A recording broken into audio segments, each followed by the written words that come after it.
Hey Jeffrey, how you doing? Okay, so we got your three logos. Great job getting these in. Thank you so much. And I really like that these are submitted in this PDF so we can kind of zoom in and see what I mean and see how they look at a distance and how they look close up. So that's awesome. So anyway, so we have the three logos. Now my question is this, Jeffrey. Okay, so Jeffrey Dillsworth, and is it JTD? Um, and you know what?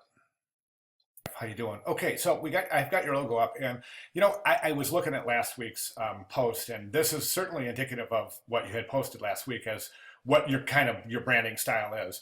And so yeah, this is definitely true to that. So taking my comments in regard, that's totally your choice. So, but this is the way you're branding yourself towards this direction, and it's gonna have a very specific audience. And I think that you realize that by carrying forward with this decision. Okay, and that's cool.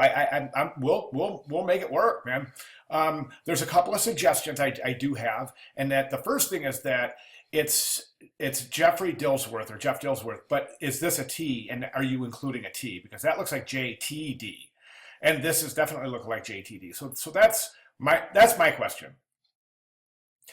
Assuming that it is JTD, I think there's a couple of things that we want to take a look at, and that's these basic things in terms of visual communication. So in visual communications, a point here, any kind of a sharp object indicates pain, and you don't always want to do that unless you're shooting for that specific target. And that's why I started out by saying, this is obviously the way you want to carry forward. So I get that. Now, in terms of legibility, readability, memorability, and basic style, as well as structure, I think this is your choice. I really do.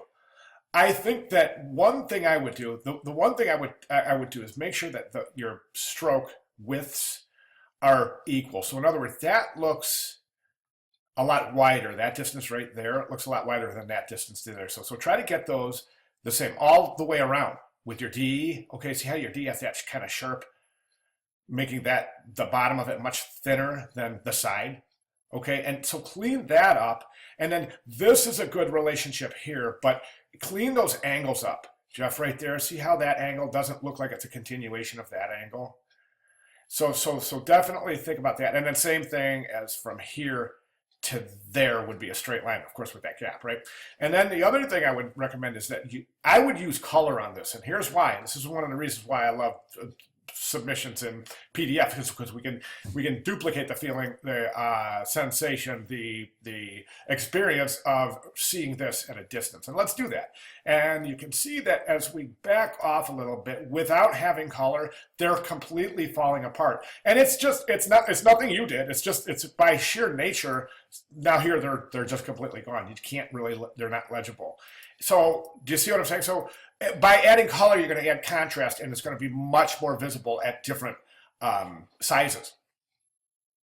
Okay, so yeah, that's the way I would go. So adding color. Now the other thing is that if you add color, you won't have this line right here to assist the eye in deciphering that as a T, that as a J, and that as a D. So these will all be the same color. This will be negative space right here, right? And then that will be you'll clean up that spot right there. Okay, but this is going to be really thick, because if this is a color, that whole block right there is going to be really blocky because it's a different width than this right here. Therefore, I would take that D and push it up there, the opening of the D, and push it up there where it's going to be in alignment with the T, then colorize it. Okay, hope that makes sense. All right, that's what I have, and you'll be submitting this week to Pure Critique. So, those would be my recommendations. Any questions at all, please feel free to let me know. All right, good job. Thank you.